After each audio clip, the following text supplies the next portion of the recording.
Hello students, I welcome you all at the Saval classes.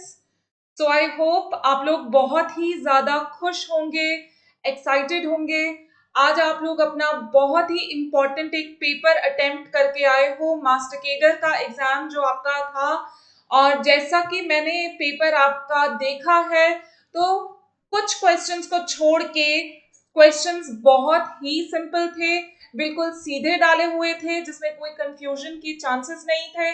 तो I hope आप लोगों ने वो बाखूबी बहुत अच्छे से पूरे कॉन्फिडेंस के साथ, जैसा मैं हर रोज आपको समझाती थी, अटेम्प्ट करके आए होंगे। और जैसा मैंने कहा था, you all must have come out of the examination hall with flying colours and hopefully आपका रिजल्ट भी आपको उन फ्लाइंग कलर्स में ही वापस लेके जाएगा। और मुझे जो है बहुत सारी पार्टीज मिलने वाली हैं, है ना। चलिए, तो हम डिटेल्ड सोल्यूशन डिस्कस करने जा रहे हैं हमारे एग्जाम का, जो आज ही हुआ है 26/2021 को। ठीक है जी।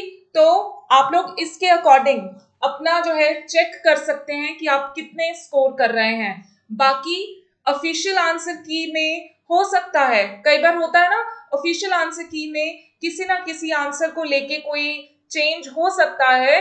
तो उन क्वेश्चंस को हम एक बार डाउटफुल वाले सेक्शन में रखेंगे, ठीक है। बट उसके अलावा जो बिल्कुल स्ट्रेट फॉरवर्ड आंसर्स हैं, क्वेश्चंस हैं, उनका हम एज इट इज चलेंगे और उनको आप अपने स्कोर में काउंट करके चल सकते हो और अपना स्कोर जो है कैलकुलेट कर सकते हो। ठीक है जी। तो चलिए हम स्टार्ट करते हैं डिटेल्ड डिस्कशन हमारे इस मास्टर केडर के इंग्लिश के एग्जाम की। चलिए, तो देखिए आपका फर्स्ट क्वेश्चन का क्या था। Life is not a bed of roses, what figure of speech is phrase bed of roses in this sentence. हाँ जी। तो उन्होंने पूछा है कि कौन सा, बच्चे ये डी सेट है, ठीक है, ये डी सेट है, right. So bed of roses का फिगर ऑफ स्पीच पूछा उन्होंने। देखो सिमिली ये हो नहीं सकता क्योंकि इसमें एज और लाइक नहीं है, ठीक है। अलेग्री जो है वो एक प्रॉपर यानर होता है, और फिगर ऑफ स्पीच कौन सा इसमें, it is metaphor, right. Next is what is a figure of speech called where part represents the whole, जहां पे जो पार्ट है वो होल को रिप्रेजेंट करता है। जैसे मैंने आपको बताया था कि क्राउन रिप्रेजेंट करता है किंग को, ठीक है। हैंड रिप्रेजेंट करता है जैसे हार्ड टाइम्स में लेबर्स को, ठीक है। So that is synecdoche. All right. Next is what is the literary term for occurrence of the same sound at the beginning of adjacent words. Same sound. देखो उन्होंने हमें कॉन्सोनेंट नहीं कहा, हमें उन्होंने जो है कोई वाउल नहीं कहा। तो यहाँ पे थोड़ा सा जो है एक डाउटफुल हो जाता है, क्योंकि साउंड यहाँ पे कोई भी हो सकती है। साउंड अगर कॉन्सोनेंट होता है तो वो एलिट्रेशन होता है, अगर साउंड वाउल है तो वो एसोनेंस होता है। रेपिटेशन कोई किसी तरह का फिगर ऑफ स्पीच नहीं होता है, ठीक है, कोई लिटरेरी टर्म नहीं होती। रेफ्रेन का मतलब होता है जब कोई या तो लाइन रिपीट होती है या वर्ड बार बार रिपीट होता है, ठीक है। जैसे गाने में हम कहते हैं कि अंतरा मुखड़ा रिपीट होता है ना, जैसे हम गाने में कहते हैं मुखड़ा रिपीट होता है, तो रेफरेन उसको बोल देते हैं जब कोई लाइन या वर्ड रिपीट होता है। तो इसलिए इस क्वेश्चन को हम डाउटफुल में रखेंगे कि साउंड के मुताबिक ये कौन से वाले को करेक्ट करते हैं, ठीक है जी। Question number 4. What is comic satirical exaggeration of a certain striking characteristics of a person called? हाँ जी, जब satirical exaggeration, ठीक है, किसी कैरेक्टर के जो है फीचर्स को एग्जैजरेट किया जाए, उसको बढ़ा चढ़ा के जो है बोला जाए, उसको क्या कहा जाता है। हाँ जी, तो कैरेक्टराइजेशन में वो नहीं आएगा, ठीक है। फार्स एक तरह की कॉमेडी होती है, राइट। तो एग्जैजरेशन कहाँ करी जाती है, लैम्पून में, ठीक है। एग्जैजरेशन जहां पे एक पर्सन की सेटायर होता है, सार्केज्म होता है, राइट, और मजाक उड़ाया जाता है, that is lampoon. Next is pathetic fallacy. हाँ जी, तो ये टर्म हम लोग ऑलरेडी बहुत बात कर चुके हैं। पैथेटिक फॉलिसी किसको कहा जाता है, इट्स ऑलमोस्ट लाइक पर्सोनिफिकेशन, जहां पे ह्यूमन इमोशंस दे देते हैं हम इनएनिमेट वर्ल्ड को, ठीक है, नॉन लिविंग ऑब्जेक्ट्स को, ट्रीज वगैरह को जब हम ह्यूमन इमोशंस दे देते हैं। Then we move on to question number 6। इनमें से which of the following is not true of epic? इनमें से कौन सी चीज एपिक की फीचर नहीं होती है? एपिक जो है नरेटिव होता है, बिल्कुल सही। एपिक जो है लॉन्ग सीक्वेंस ऑफ इवेंट्स होते हैं, एपिक बहुत लंबा होता है, रामायण है चाहे महाभारत है, ठीक है। स्टेज प्रेजेंटेशन नहीं होती है, सुपरनैचुरल एलिमेंट्स होते हैं। तो नॉट ट्रू कौन सा आ जाएगा? Stage presentation, right, it is stage presentation. Then we move on to question number 7। According to the phrase structure rules, John in the sentence John hit the ball is represented as। अब देखो, अगर तो हम इस पूरे sentence को analyse करते हैं फ्रेज स्ट्रक्चर रूल्स के मुताबिक, अगर हम इस पूरे के पूरे सेंटेंस को एनालाइज करते हैं तो पहले रखा जाएगा जॉन को नाउन फ्रेज में और hit the ball will be the verb phrase, ठीक है। अब अगेन यहाँ पे इन्होंने ये नहीं हमें कुछ पूछा कि फर्स्ट स्टेप के मुताबिक या अगले स्टेप के मुताबिक। अगर फर्स्ट स्टेप होएगा तो वहां पे जॉन नाउन फ्रेज होएगा, बट अदरवाइज अगर हम सिंपली देखें तो no doubt John is a noun. तो इस वाले क्वेश्चन को भी हम डाउटफुल में रखते हैं।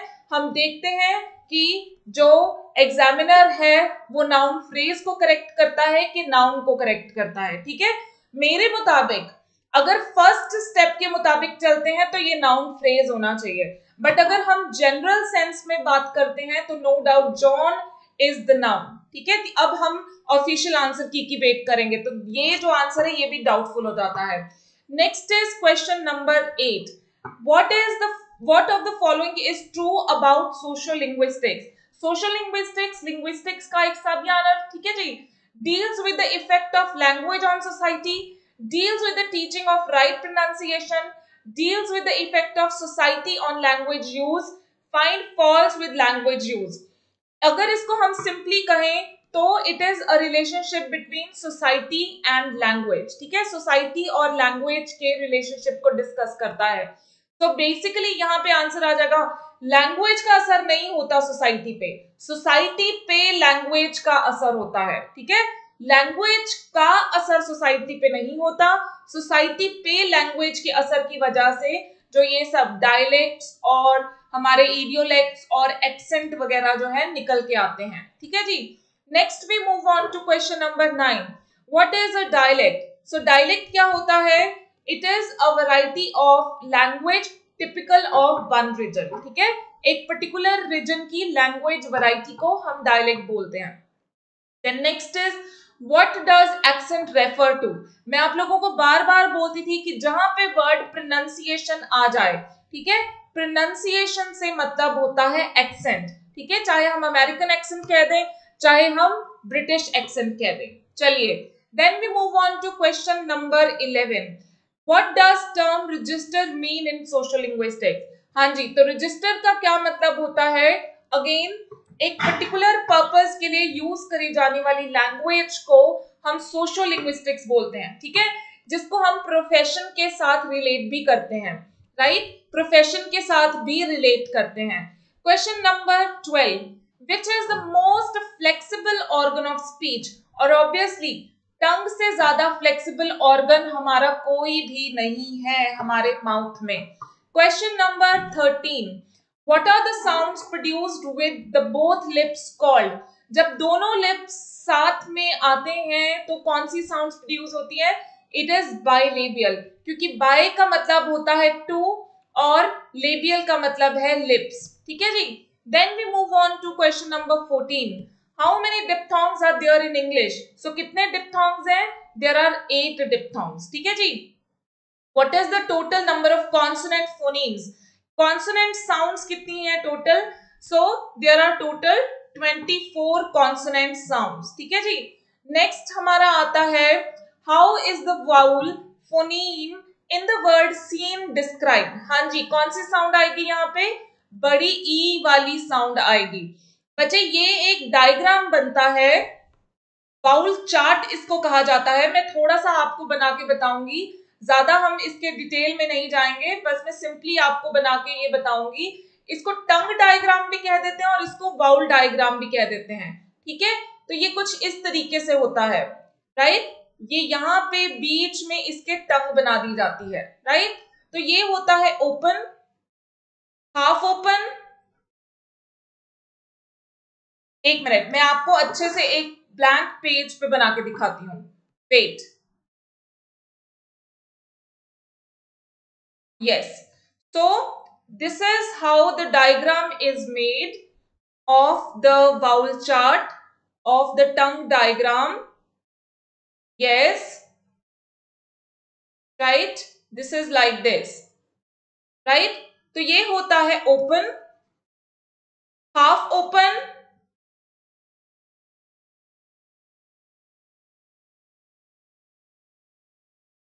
half close and close. Right. यही सेम यहां पे भी आ जाएंगे, close, half close, half open,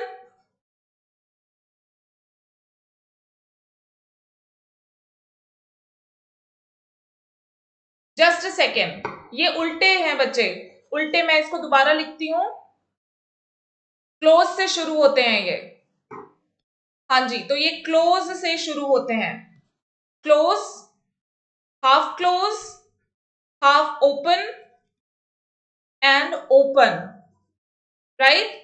open, half open, half close और क्लोज। इसको बोल देते हैं फ्रंट, इसको बोल देते हैं सेंटर या मिडल, ठीक है जी। और इसको बोल देते हैं बैक। कौन कौन से वाउल्स आते हैं? यहां पे आती है हमारी बड़ी ई, यहां पे आती है छोटी ई, राइट। यहां पे आता है हमारा थर्ड वाउल और यहां पे आता है हमारा फोर्थ वाउल, ठीक है जी। यहां पे आता है ए और 2 डॉट्स, यहां पे आता है उल्टा ओ, यहां पे देयर विल बी सी 2 डॉट्स, यहां पे आता है यू और 2 डॉट्स और यहां पे आता है हमारा छोटा वाला ऊ, ठीक है जी। फिर यहां पे साउंड आ जाती है हमारी श्वा की, राइट। यहां पे आ जाता है 3 2 डॉट्स और बिल्कुल कोने पे आ जाता है व, ठीक है। इस तरीके से इन साउंड्स को रखा जाता है जिससे हम इनकी पोजीशनिंग का पता कर लेते हैं, ठीक है जी। तो देखो जहां पे हमने ये साउंड जो है करी है, इन्होंने जो पूछा हुआ है, सो ये कौन सी साउंड आएगी? सीन। देखो कहां पे है, फ्रंट है, राइट, क्लोज है और ये अनराउंडेड होता है। सो यहाँ पे करेक्ट ऑप्शन हमारा होएगा फ्रंट क्लोज अनराउंडेड, ठीक है जी, फ्रंट क्लोज अनराउंडेड। चलिए, then next is which of the following is bilabial, voiceless, plosive, right. तीनों कैटेगरीज में आना चाहिए, bilabial, voiceless, plosive phoneme in English. तो वॉइसलेस, प्लोजिव, बाइलेबियल कौन सा होता है? दिस इज प, right. How many affricate phonemes are there in English? कितने एफ्रिकेट्स होते हैं? टोटल 2, ठीक है। कौन कौन से? च और ज, right. Next is how is the final phoneme in the English word sing describe? अंग आ रहा है, ठीक है, तो ये नेजल है, राइट, ये व्हीलर है और ये वॉइस्ड है, ठीक है। तो it will be voiced, velar, nasal, ठीक है जी। Question number 20, which vowel phoneme is called schwa in phonetics? अब देखिए श्वा की पोजीशन कहां पे है? श्वा की पोजीशन सेंटर में है, ठीक है जी। सो इट विल बी किस में आ जाएगा? बैक मिड ओपन वाउल, ठीक है, not back mid open, it will B mid central vowel, ठीक है। ये आ जाएगा मिड सेंट्रल वाउल, ठीक है जी। हाफ क्लोज और हाफ ओपन के बीच में है, बिल्कुल सेंटर में है, तो it will B mid central vowel in vowel chart, ठीक है जी। नेक्स्ट हम चलते हैं question number 21, the term pulmonic aggressive air stream mean in description of sounds? पुल्मोनिक का मतलब होता है लंग्स से निकलने वाली हवा, एग्रेसिव का मतलब होता है एक्सेल करना, ठीक है। सो पुल्मोनिक एग्रेसिव एयर स्ट्रीम का मतलब होएगा air coming out of lungs, ठीक है। स्ट्रॉन्ग एक्सहेलिंग क्यों नहीं है? क्योंकि स्ट्रॉन्ग एक्सहेलिंग हमेशा हम स्ट्रॉन्ग एक्सहेल नहीं करते हैं, हवा जो है आराम से आती जाती है हमारे मुंह के अंदर से, ठीक है। तो इसको हम बोलेंगे air coming out of the lungs. और ये लंग्स वर्ड होना जरूरी है क्योंकि पुल्मोनिक जो है उसका मतलब होता है कमिंग आउट ऑफ लंग्स, ठीक है। पुल्मोनिक का मतलब ही ये होता है कि लंग्स से आने वाली हवा। Question number 22, what for the following is not true of sign in semiotics? Sign के बारे में कौन सी बात सही नहीं है इनमें से? It communicates, yes it communicates. ये कन्वेंशनल है, बिल्कुल। पुराने टाइम से, कन्वेंशनल मतलब ट्रेडिशनल, पुराने टाइम से हम वर्ड्स जो है यूज करते अभी भी आ रहे हैं। Logical, no they are not logical, they are arbitrary, ठीक है। आपके नाम का जो मतलब है वो क्यों है? पेन को पेन क्यों कहा जाता है? कोई लॉजिक है इसके पीछे? नहीं है। सो logical is odd one out, ठीक है। डायडिक का मतलब होता है फॉर कम्युनिकेशन, ठीक है। डायडिक का मतलब होता है कम्युनिकेशन के लिए यूज करे जाने वाले वर्ड्स। तो यस, जो साइन है वो कम्युनिकेशन के लिए यूज किए जाते हैं, ठीक है जी। So the odd one out is logical. Question number 21 and the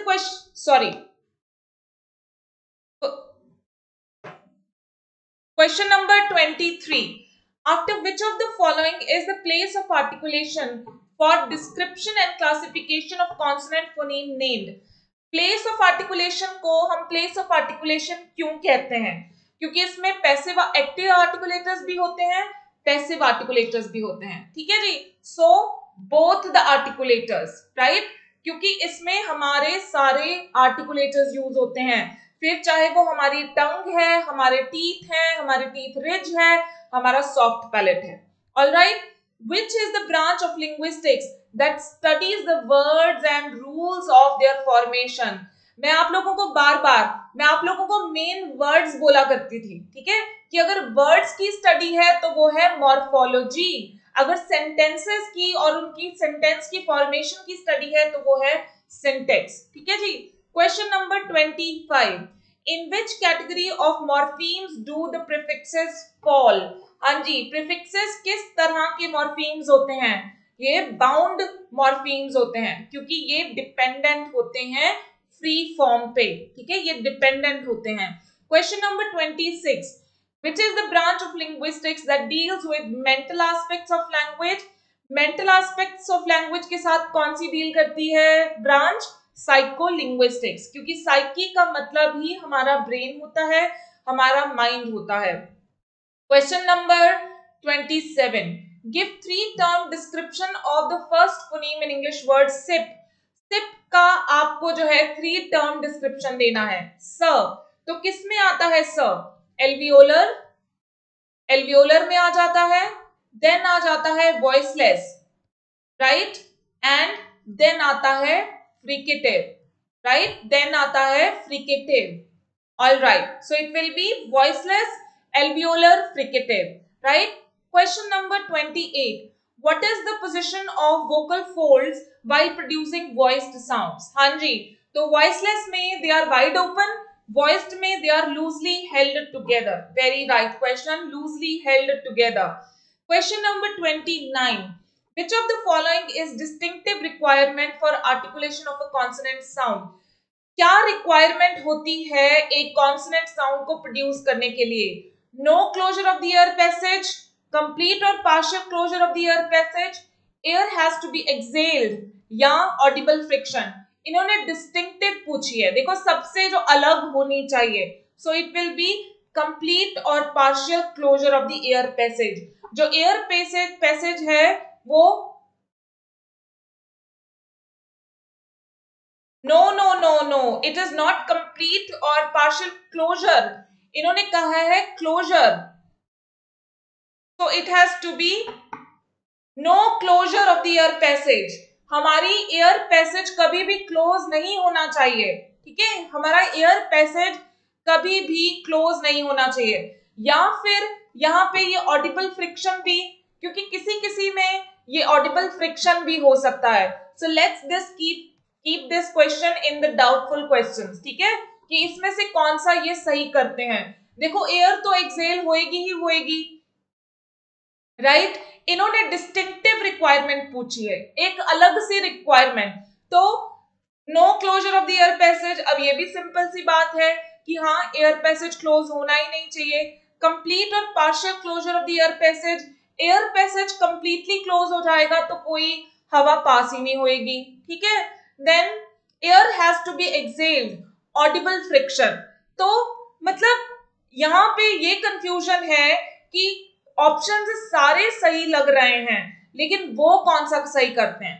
अगर डिस्टिंक्टिव देखें तो ऑडिबल फ्रिक्शन इज डिस्टिंक्टिव. ठीक है, क्योंकि किसी किसी में वो इसको जो है सही कर सकते हैं, राइट. किसी किसी साउंड में फ्रिक्शन होती है, राइट, तो वो डिस्टिंक्टिव हो जाता है.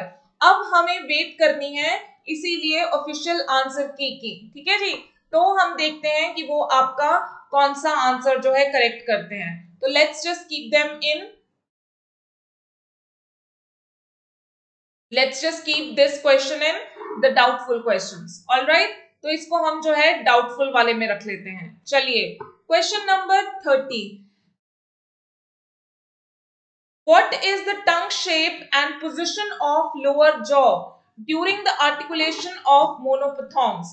टंग की क्या शेप होती है और लोअर जॉ की क्या पोजीशन होती है जब हम मोनोपथोंग्स को आर्टिकुलेट करते हैं. तो क्या पोजीशन होती है. It changes, move towards closed position, it moves towards open position, remains relatively unchanging या move towards center. नहीं जी, टंग की जो शेप है वो चेंज होती रहती है और लोअर जॉ जो है वो भी क्लोज पोजीशन की तरफ जाता रहता है. So it changes, right? It changes and moves towards closed position will be the correct answer.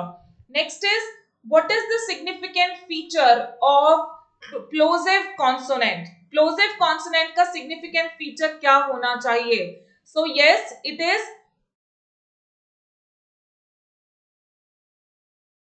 significant feature of plosive consonant. Produced due to friction, नहीं, कोई फ्रिक्शन नहीं होती है. Complete closure and sudden release, बिल्कुल. Vocal folds don't vibrate, vocal folds vibrate नहीं होते हैं. Spoken loudly, ठीक है, तो स्पोकन लाउडली ये जरूरी नहीं है. तो यहां पे भी सेम वही बात है. सिग्निफिकेंट जो सबसे इंपॉर्टेंट है, जो सबसे सिग्निफिकेंट है वो नो डाउट बी है. ठीक है, कंप्लीट क्लोजर होता है और सडन रिलीज. लेकिन सी भी सही गलत नहीं, sorry C is wrong. Yes yes, क्योंकि 6 होते हैं प्लोजिव्स हमारे पास. ठीक है, 3 में वाइब्रेशन नहीं होती है, राइट, और 3 में वाइब्रेशन होती है. ठीक है, 3 में they don't vibrate and in 3 they vibrate, right. तो सी वाला भी गलत हो जाएगा. चलो इसमें कोई कंफ्यूजन नहीं हुई है, इट मींस. ठीक है जी. चलिए क्वेश्चन नंबर 32. हाँ जी, तो अब आपके बिल्कुल आसान और सीधे सीधे वाले क्वेश्चंस जो हैं शुरू हो जाते हैं, जिनके बारे में कहीं पे कोई डाउट हो ही नहीं सकता है. Which of the following novels is written by R.K. Narayan? Very simple, The Guide. Who is the central character in the novel Kanthapura? Again very simple, it is Murthy. Which of the following novels won the Booker Prize? इनमें से कौन से novel को Booker prize मिला था? तो कौन से नॉवल को मिला था? गॉड ऑफ स्मॉल थिंग्स के लिए अरुंधति रॉय को. ठीक है, पहला ही नॉवल था अरुंधति रॉय का और उसके लिए उसको मिला था the Booker prize. Question number 35. In which novel Mano Majra is a fictional border village? मनो माजरा कौन से फिक्शनल नॉवल में है? It is in Khushwant Singh train to Pakistan. Very very right, Khushwant Singh के ट्रेन टू पाकिस्तान में. Question number 36. Which novel by Mulk Raj Anand has Bakha the sweeper as the central character? So Bakha is the central character of Untouchable. Absolutely right. Untouchable का character है ये, है ना. Who is the author of the Golden Threshold collection of poems? तो ये famous collection of poems किसकी है? None other than Sarojini Naidu. Question number 38. Which of the following works is written by Rabindranath Tagore? तो बड़ा ही फेमस वर्क गीतांजलि, जिसके लिए उन्हें Nobel prize भी मिला था, है ना, ये तो हम भूल ही नहीं सकते हैं। When was the novel Kanthapura written? Kanthapura कब लिखा गया था? I think 1938 में। So it was before independence, जब इंडिया में फ्रीडम स्ट्रगल मूवमेंट्स चल रही थी, और वही फ्रीडम स्ट्रगल मूवमेंट इस नॉवल में भी डिपिक्ट करी गई है, right. Question number 40, who is the author of train to Pakistan? देखो कितने आसान क्वेश्चन उन्होंने पूछे हुए हैं। मुझे नहीं लगता, मुझे लगता है कि जो 2020 में पेपर हुआ था ना, वो भी इससे थोड़ा सा डिफिकल्ट था, बट ये वाले पेपर का लेवल तो वो लोग बिल्कुल ही नीचे ले आए, सिर्फ लिंग्विस्टिक्स के कुछ क्वेश्चंस को छोड़ के, ठीक है, लिंग्विस्टिक्स के कुछ क्वेश्चन को छोड़ के बाकी पेपर बिल्कुल straight forward and the easiest. और मुझे लगता है कि इस बार फिर से जो मेरिट है वो बहुत बहुत हाई जाने वाली है, right. Who is the author of Train to Pakistan? So the author of Train to Pakistan is Khushwant Singh. In which language did A.K. Ramanujan write? तो हम लोग बहुत बार पढ़ चुके हैं, हालांकि वो 5 लैंग्वेजेस में लिखते थे, लेकिन स्पेसिफिकली इंग्लिश और कन्नड़ के राइटर थे वो, ठीक है जी। Who is the writer of poems A River and Mother among other things? तो फैमिली के बारे में, ठीक है, इस पोएम से हिंट मिल जाता है, फैमिली पे बेस्ड पोएम्स लिखने वाले एक ही राइटर थे, and that was A.K. Ramanujan, ठीक है। इंडियन लिटरेचर में कभी भी आपको ये क्वेश्चन आ जाए या टाइटल ऐसा आ जाए जिसमें फैमिली का किसी रिलेशन का नाम आ रहा है, चाहे वो वाइफ है चाहे वो फादर है, जैसे A.K. रामानुजन ने लिखी love poem for a wife, है ना, obituary for the father, right. तो रिलेशंस के बारे में ज्यादातर जो पोएम्स लिखते हैं वो A.K. रामानुजन है। क्वेश्चन नंबर 43, हाँ जी, in which novel Raju and Rosie, Raju और रोजी किस नॉवल के कैरेक्टर्स हैं? So it is again none other than the guide by R.K. Narayan. Okay ji. Which of the following novels is written by Anita Desai? इनमें से कौन सा नॉवल अनीता देसाई का लिखा हुआ है? And her very famous novel Cry the Peacock, right? The very famous novel of Anita Desai, Cry the Peacock. Question number 45. Which of the following authors is known for his jokes? इनमें से कौन सा author अपने jokes के लिए जाना जाता है? So बच्चे, it is खुशवंत सिंह। जो संता और बंता वाले हम सुनते हैं ना जोक्स बहुत सारे, वो खुशवंत सिंह ने ही जो है क्रिएट किए थे, स्टार्ट किए थे। सो जोक्स के लिए खुशवंत सिंह बहुत ज्यादा जाने जाते हैं, right. For which of the following works did Rabindranath Tagore got Nobel prize for literature? Again आप लोग अगर उनको बोल देते कि भाई ऑप्शंस भी मत दो, ऐसे क्वेश्चंस में ऑप्शंस भी मत दो, तो आप बिना ऑप्शंस के भी ये आंसर लिखाते, ये इतने आसान आंसर क्वेश्चंस आए हुए हैं। So yes, that is Gitanjali, right. Who is the writer of the novel hungry tide? Hungry tide के राइटर कौन है? Amitabh Ghosh, very very right, Amitabh Ghosh, हाँ जी। So match the following novels and characters appearing in them. अब आपको काम आई होंगी यहाँ पे हमारी पढ़ी हुई समरीज, हाँ जी। तो कौन से नॉवेल्स को आपको कैरेक्टर्स के साथ मैच करना है? ट्रेन टू पाकिस्तान में कौन सा कैरेक्टर है? जगत, ठीक है। कांतापुरा में कौन सा कैरेक्टर है? मूर्ति। गाइड में कौन सा कैरेक्टर है? राजू। तो गॉड ऑफ स्मॉल थिंग्स में अमू, ठीक है जी।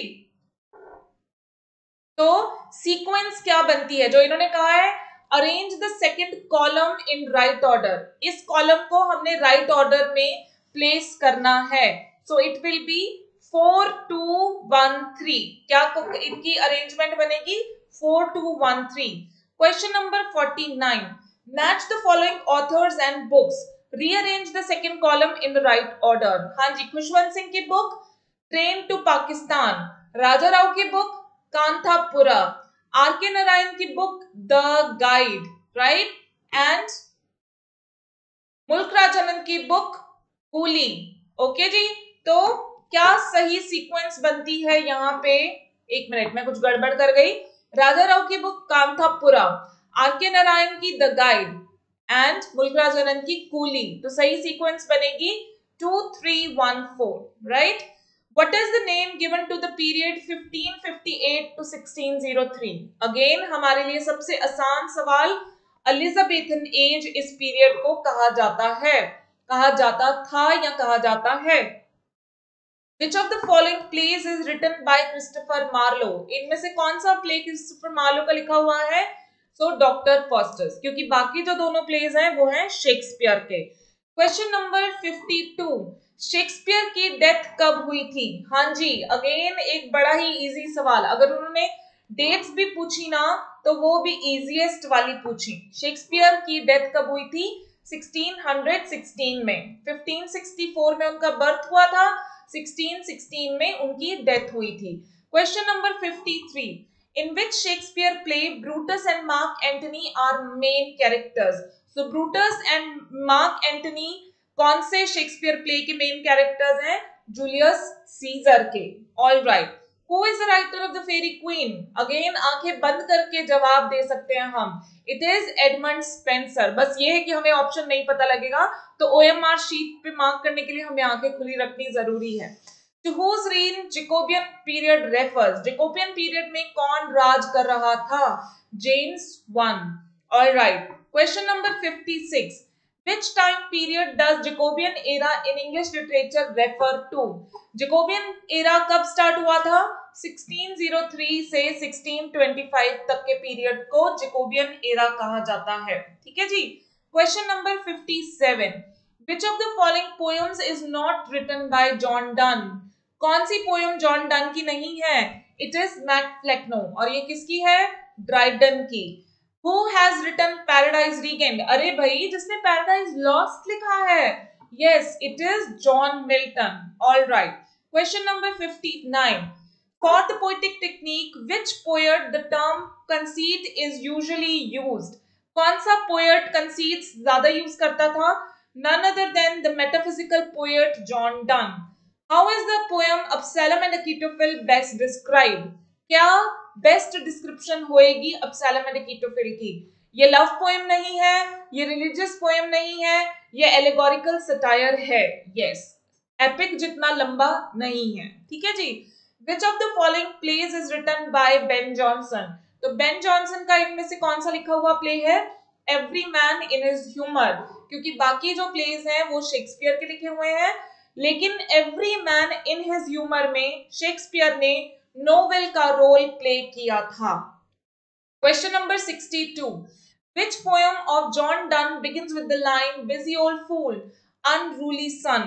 So busy old fool, again हमारे एमसीक्यूज में भी ये हम बड़ी बार डिस्कस कर चुके हैं कि busy old fool कौन सी पोएम में यूज किया है।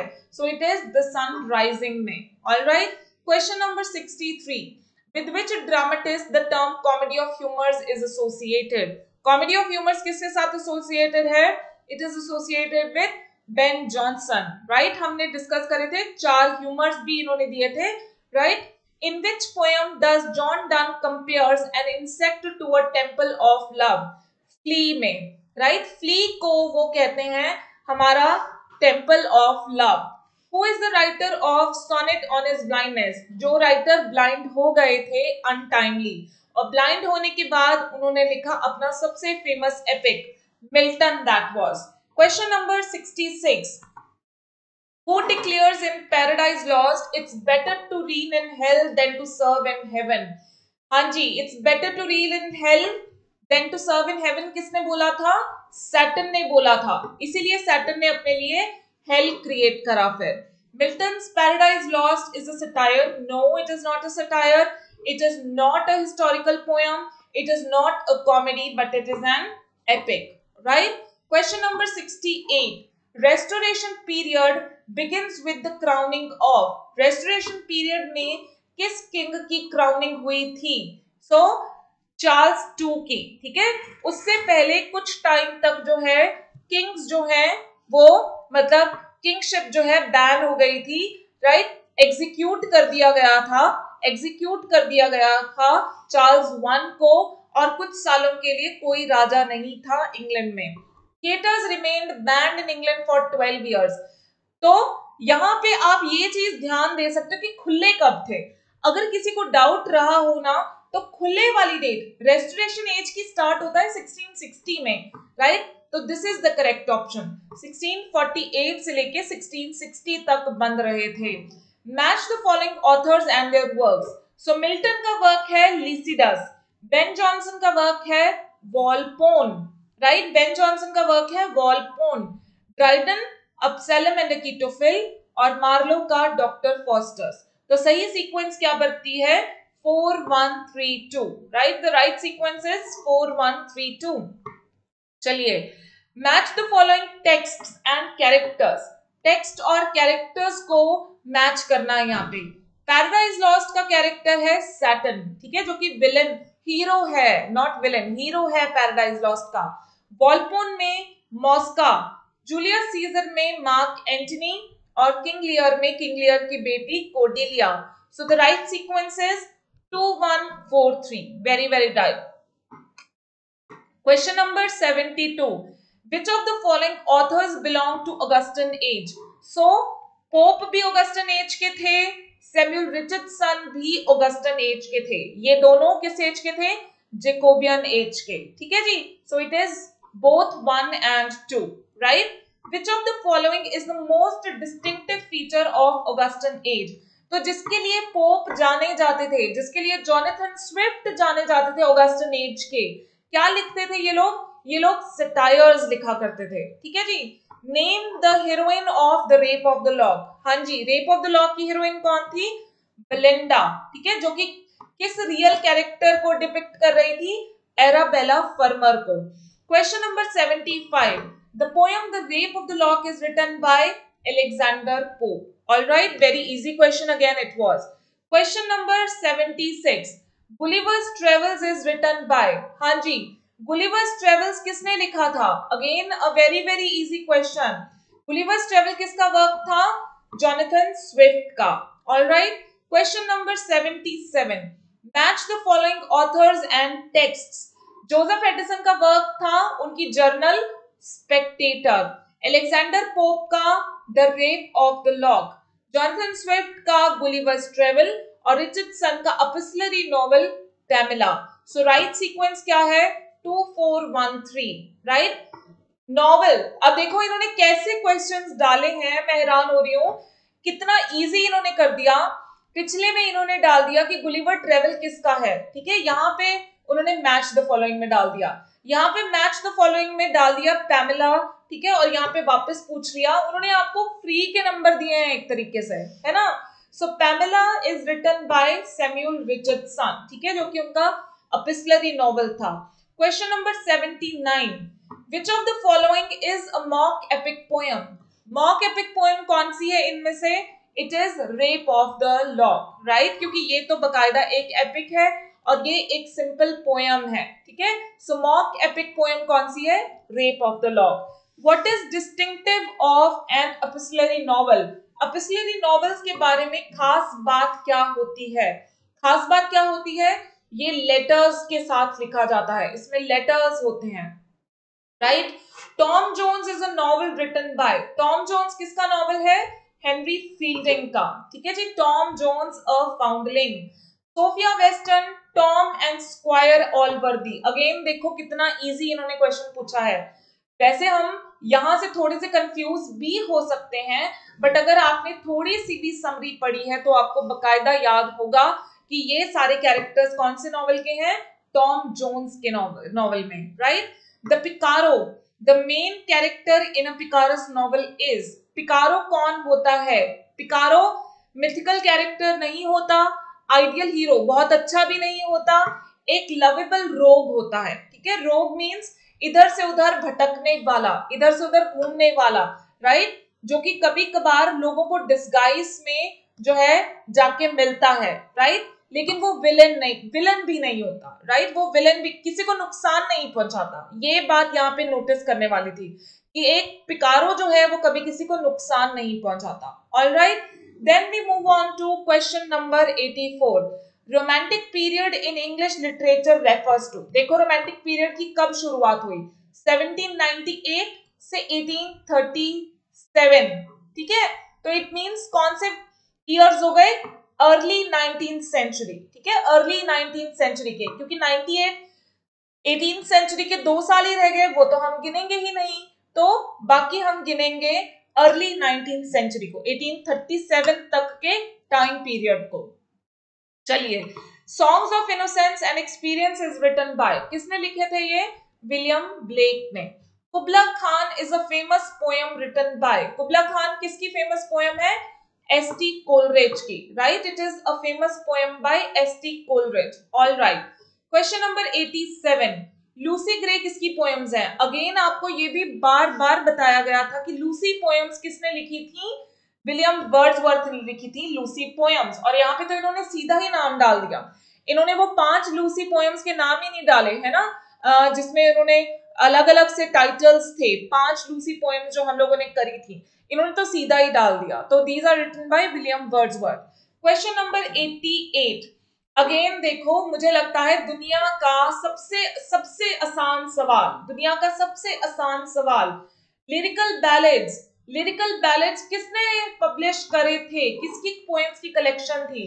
तो हम तो इतना भी बता सकते हैं भाई कि कितनी पोएम वर्ड्सवर्थ की थी और कौन सी कितनी कोलरिज की थी, और कौन कौन सी कोलरिज की थी। So yes, it was by William Wordsworth and Coleridge. Question number 89, A thing of beauty is a joy forever is a poetic line written by, thing of beauty is a joy forever, poetic line किसकी है? John Keats की। कौन सी poem से?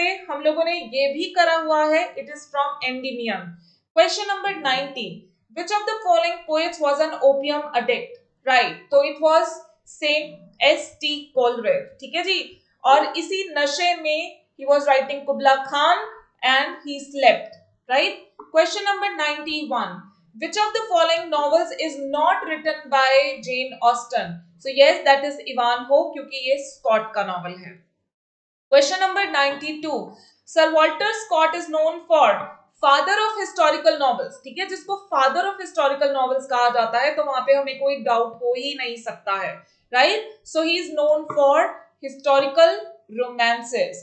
Question number 93, match the following poets and poems, poets और उनकी poems को match करना है।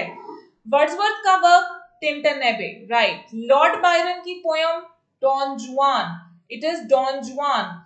जॉन कीट्स की पोएम ओड टू ऑटम और शेली की ode to the west wind. So सही सीक्वेंस क्या बनेगा?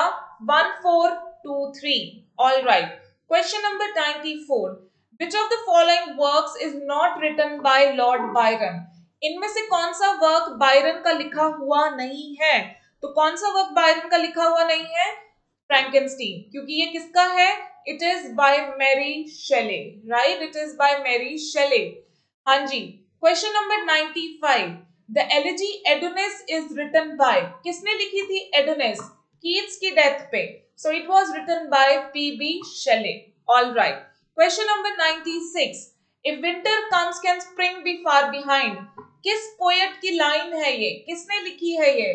सो it is written by P B. शेले, ठीक है जी, पी.बी. शेले की ये पोएम में से ली गई लाइन है, if winter comes can spring be far behind.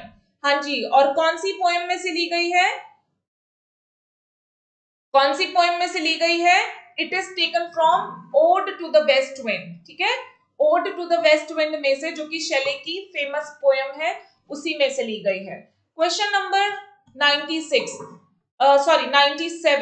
The novel the monk is written by, जिसको मंक ल्यूइस कहा जाता था, सो मंक किसका नॉवल है? It is by Matthew Gregory Lewis. All right, question number 98, Abou Ben Adhem, जो poet मतलब जाने ज्यादातर एक जर्नलिस्ट के तौर पे जाते थे, so Abou Ben Adhem is written by Leigh Hunt, ठीक है जी, ली हंट की पोएम है ये, जो कि एक जर्नलिस्ट के तौर पे वैसे जाने जाते थे। हाँ जी, next question is question number 99, Mary Wollstonecraft is mainly regarded as, Mary Wollstonecraft को बेसिकली हम किस तौर पे जानते हैं? So she was a pioneer feminist philosopher, ठीक है, जहां पे वर्ड फेमिनिस्ट आ गया, अगेन वहां पे कोई डाउट वाली बात ही नहीं रह जाती है, ठीक है, फेमिनिज्म की शुरुआत करी थी इन्होंने।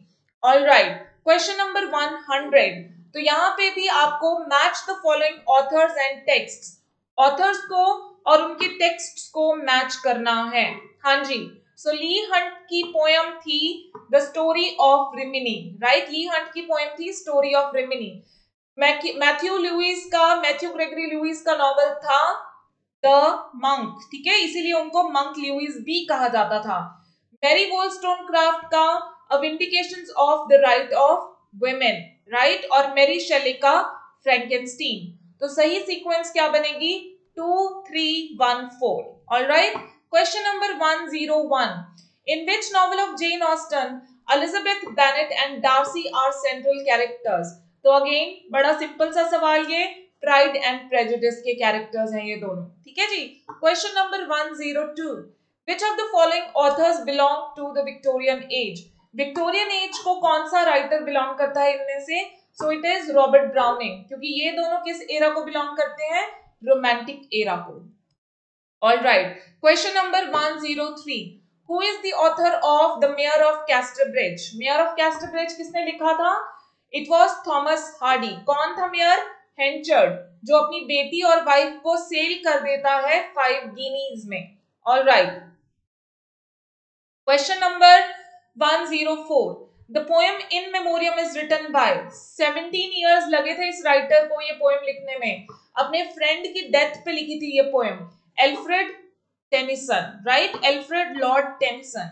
Question number 105, which of the following poems is written by Alfred Tennyson?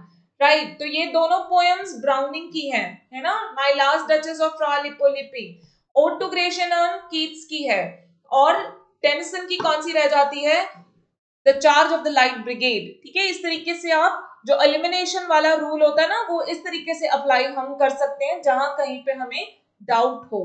Question number 106, which of the following poets often use dramatic monologue as a poetic technique? So Robert Browning is known for dramatic monologue, right? Dramatic monologue के लिए ये writer सबसे ज्यादा जाने जाते हैं।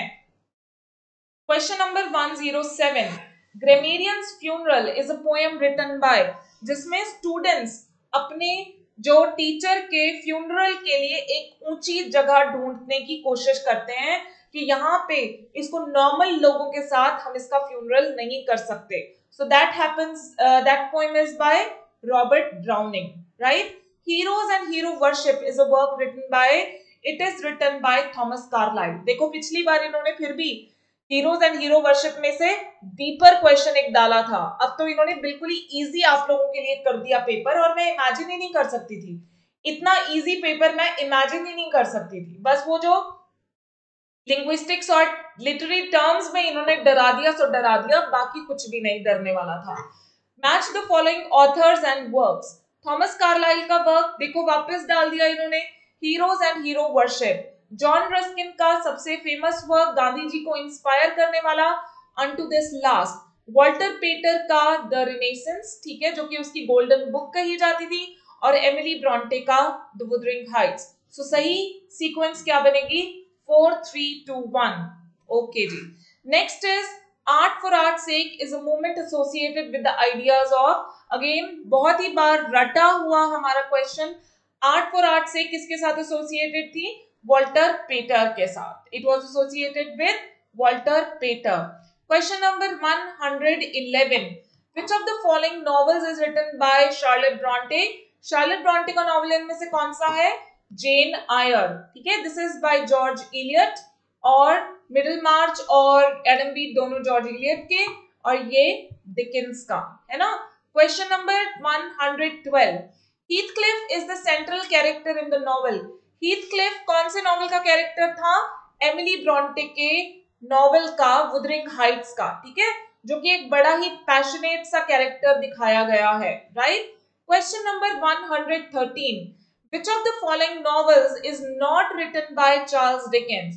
Charles Dickens का novel इनमें से कौन सा नहीं है? देखो वापस से ऊपर वाला डाल दिया, जेन आयर। जब आपने ऊपर पूछ लिया कि इनमें से कौन सा नॉवल शार्लेट ब्रॉन्टे का है, इतना काम आसान तो मत करो, है ना, बिल्कुल ही आसान कर दिया उन्होंने काम।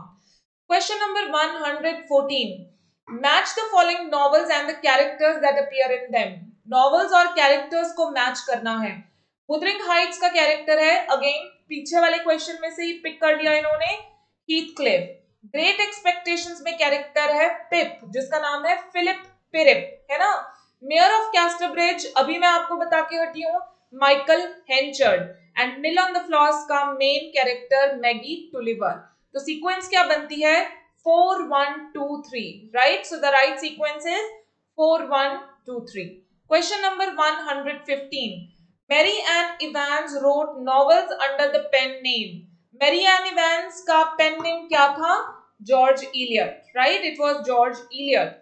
पिप is a central character in, देखो वापस क्वेश्चन रिपीट कर दिया। Again I am so amazed कि जिसने पेपर डाला उसने कुछ भी नहीं सोचा पेपर डालते हुए कि थोड़ा सा तो बच्चों को कंफ्यूज करना है ना। थोड़ा सा भी आपको तो डराया ही नहीं, कंफ्यूज ही नहीं करा। So Pip is a character in great expectations, all right. Philip Pirrip, ठीक है, जिसका मैंने अभी आपको नाम बताया, फिलिप पिरिप, उसका nick name was Pip. Question number 117. Wessex is the location of many novels written by. Wessex किसके novels का region था? So it was the region of Thomas Hardy, right? Which of the following novels is written by George Eliot? तो इनमें से कौन सा novel George Eliot का लिखा हुआ है? एडम बीड। ये भी डिकिंस का है, ठीक है, ब्लीक हाउस और पिकविक पेपर्स, और जूड जो है हार्डी का, राइट। तो जॉर्ज इलियट का लिखा हुआ रह जाता है एडम बीड। क्वेश्चन नंबर 119, देखो इन्होंने इस बार फिर गड़बड़ करी, इन्होंने सैमुअल बटलर दूसरा वाला ही डाला। इन्होंने सैमुअल बटलर, अरे भाई ये सैमुअल बटलर विक्टोरियन एज वाला सैमुअल बटलर नहीं है, वो Samuel Butler I think Jacobian as को या मे बी जैकोबियन एज को बिलोंग करता था ये Samuel Butler.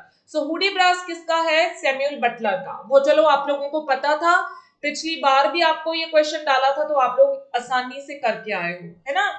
Dabur Beach is a famous poem written by, किसकी है डबर बीच? हम लोगों ने तो इसकी लाइंस भी डिस्कस कर ली थी, है ना। सो it is by Matthew Arnold, alright. Which of the following poems is written by Matthew Arnold? इनमें से कौन सी पोएम मैथ्यू आर्नल्ड की है? तो डार्कलिंग थ्रश है टेड ह्यूग्स की, right. The darkling thrush is by Ted Hughes. और Hudibras ऊपर अभी हम करके हटे हैं Samuel Butler. So yes that is the scholar gypsy, alright. Question number 122, study of poetry is an essay written by. Study of poetry किसका लिखा हुआ एसे है? क्रिटिकल एसे मैथ्यू आर्नल्ड का, ठीक है जी। Question number 123, wives and daughters an everyday story is a novel by. हाँ जी, wives and daughters, and I think जहां तक मुझे थोड़ा सा याद आ रहा है ये एलिजाबेथ गास्कल का सबसे बड़ा नॉवेल था।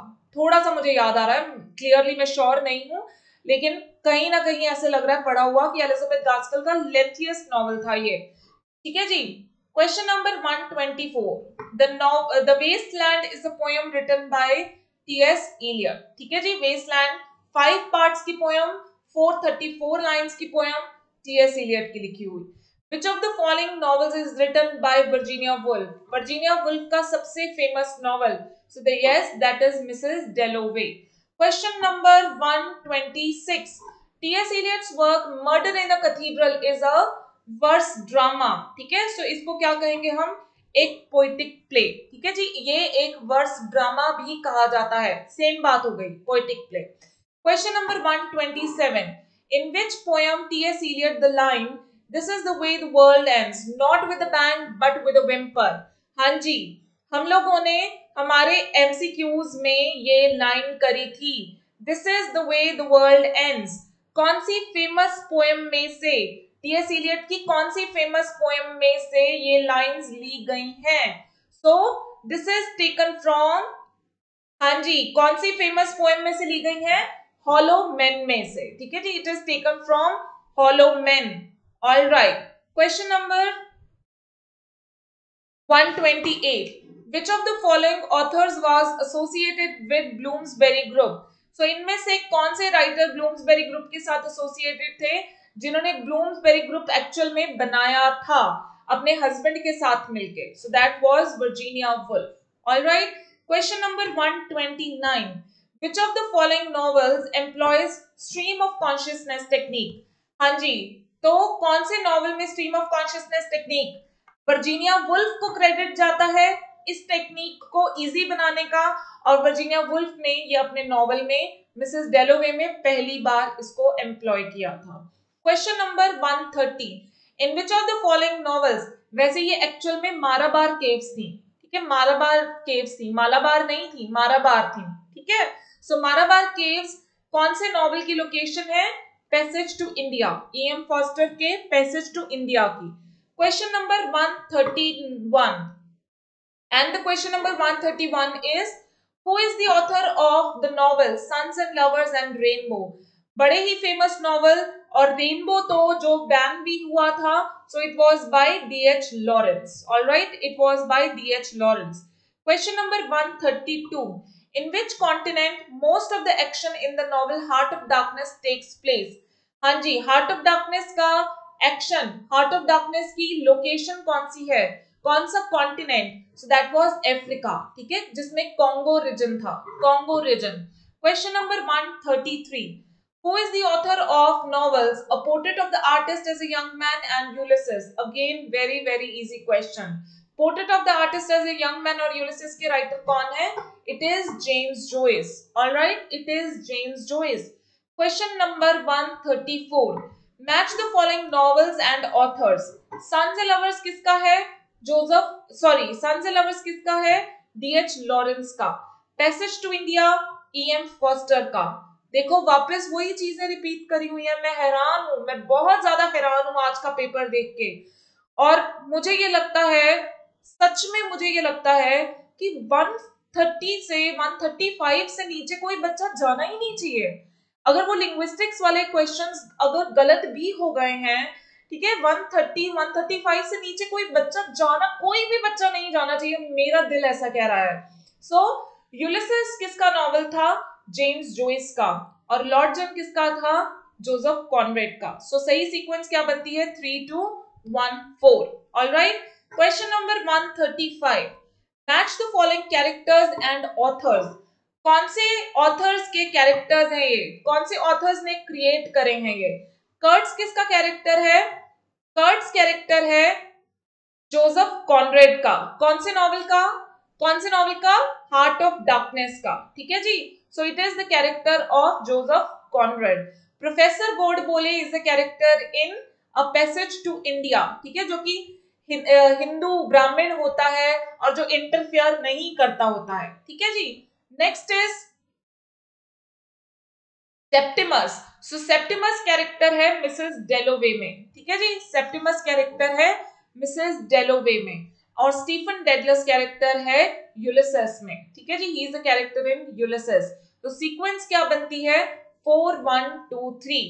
Alright, 4 1 2 3। Question number 136, which of the following poems is not written by W.B. Yeats? इनमें से कौन सी पोएम W.B. Yeats की लिखी हुई नहीं है? It is journey of the Magi, और ये किसकी पोएम है? T.S. Eliot की। Question number 137, from which poem of W.B. Yeats famous poetic line, the best lack all conviction while the worst are full of passionate intensity? जो अच्छे होते हैं उनमें बल्कि कॉन्फिडेंस नहीं होता है, और जो बुरे होते हैं वो बहुत ज्यादा पैशनेट होते हैं, गलत करने के लिए भी वो पैशनेट होते हैं। So this is taken from the second coming, right? This line is taken from the second coming. Question number 138. Which play of G.B. Shaw has characters Professor Henry Higgins and Eliza Doolittle? So Henry Higgins जो कि Eliza Doolittle को change करता है, उसको एक duchess बना के उसकी लैंग्वेज को पूरी तरह से चेंज कर देता है, ये कैरेक्टर्स हैं पिग्मेलियन के। Who is the author of the birthday party? So birthday party के राइटर कौन है?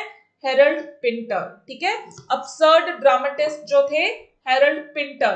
Question number 140, and the question number 140 is match the following authors and text. GB Shaw, हाँ जी, जीबी शॉ का work कौन सा था? Doctor's dilemma. सैमुअल बेकेट का वर्क था waiting for Godot. W.B. Yeats का प्ले है the land of heart's desire, ठीक है, ये प्ले है W.B. येट्स का। And Harold Pinter का The Birthday Party. So the right sequence is 4 3 2 1, 4 3 2 1. All right. Question number 141. In which of the following pledge Gogo and दीदी, किसका नाम है गोगो? एस्ट्रोजन का, राइट, और व्लादिमीर का नाम दीदी। कौन से नॉवल प्ले के कैरेक्टर्स हैं ये? वेटिंग फॉर गोडो के कैरेक्टर्स, ठीक है जी। Next is who is the writer of Principles of Literary Criticism? Principles of Literary Criticism के राइटर कौन है? दैट इज आई रिचर्ड्स, ठीक है, जिन्होंने न्यू क्रिटिसिज्म की एक तरह से नींव रखी थी, ठीक है, जिन्होंने न्यू क्रिटिसिज्म की एक तरह से नींव रखी थी। Question number 143, who is the writer of the critical book seven types of ambiguity? very easy and very like many a times we have read this. So seven types of ambiguity is written by William Empson. Question number 144, what school of criticism by inspired by ideas of T.S. Eliot and William Empson in early 20th century? वैसे इनको यहाँ पे नाम आई Richards डालना चाहिए था, ठीक है, लेकिन इन्होंने टी.एस. इलियट डाला है, तो उसकी वजह से हमें थोड़ा हिंट मिल जाता है, इट वॉज न्यू क्रिटिसिज्म, ठीक है जी। न्यू क्रिटिसिज्म आइडिया को जो टी.एस. इलियट का भी जो ऐसे था, ऐसे जो on the study of poetry, study of poetry तो आर्नल्ड का था, जिसमें इन्होंने ट्रेडिशन और इंडिविजुअल टैलेंट की भी बात करी थी, ठीक है, और जो है फंक्शंस ऑफ क्रिटिसिज्म की भी बात करी थी। सो वो न्यू क्रिटिसिज्म के लिए काफी हेल्पफुल रहा था। Question number 145, match the following poets and there works. हाँ जी, इन पोएट्स के वर्क्स को आपको मैच करना है। सो स्टेवी स्मिथ की पोएम थी not waving but drowning, luckily हमने बहुत बार करी थी, है ना। फिलिप, चलो सीमा सीनी की कौन सी थी? डिगिंग, हमें इस तरीके से भी हमें आइडिया हो जाता है। टेड ह्यूग्स की पोएम कौन सी? थॉट फॉक्स, ठीक है। एक फिलिप लार्किन को लेके डाउट, तो डिसेप्शंस, तो सही सीक्वेंस क्या बनती है? 4-2-1-3, right, sorry not 4-2-1-3, it's 4-2-3-1, all right. Question number 146, which of the English poets was a librarian? कौन से इंग्लिश पोएट जो है लाइब्रेरियन भी रहे थे? So yes, that was Philip Larkin. Philip Larkin जो है एक लाइब्रेरियन का काम भी उन्होंने किया था। Question number 147, which of the following poets wrote about Irish national identity and women's issues? कुछ questions तो ऐसा लग रहा है मुझे कि जैसे मेरे MCQs में से उठाए हैं सीधे सीधे, है ना। So आयरिश नेशनल आइडेंटिटी और women के issues के बारे में कौन बात करते थे? इवान बोलेन, क्योंकि अगर सिर्फ आयरिश नेशनल आइडेंटिटी होता तो सीमस हीनी भी हो सकता था, ठीक है। अगर अकेला आयरिश नेशनल आइडेंटिटी होता तो it was Seamus Heaney, but उन्होंने क्योंकि वुमेन इशू साथ में डाल दिया तो that is Eavan Boland. Question number 148, what is a 14 line poem with a strict rhyme scheme called? Oh my god, छोटे बच्चों वाला क्वेश्चन डाल दिया इन्होंने आपको। Yes, it is a sonnet. Question number 149, what is the poetic composition called in which one person talks to his listeners who do not speak but their presence can be felt? ठीक है, listener जो है वो सिर्फ सुनता है, बोलता कुछ भी नहीं है, राइट, और उनकी प्रेजेंस जो है फील करी जा सकती है। So that is dramatic monologue and pleasurable pain. देखो ये फ्रेज हो गया, कॉन्ट्राडिक्टरी फ्रेज, है ना। मैं आपको बार बार यही कह के समझाया करती थी that it is a contradictory phrase, and ये contradictory phrase हम इसको क्या बोलते हैं literary terms में? we call it oxymoron. all right, ठीक है जी। so I hope आप लोगों ने अच्छे से अपने आंसर्स को मैच कर लिया होगा, और जो हमारे 3-4 जो डाउटफुल में हमने रखे हैं उन क्वेश्चंस को छोड़ के बाकी सब आप लोगों ने बकायदा मैच कर लिए होंगे, and you would have got a very clear idea कि आप कहाँ स्टैंड कर रहे हो, कितने मार्क्स आप स्कोर कर रहे हो, ठीक है जी। So all the best to all of you for the result. और जैसा कि मैंने लेक्चर के बीच में भी कहा था, मुझे पूरी उम्मीद है कि आप लोग बहुत अच्छा स्कोर करने वाले हैं।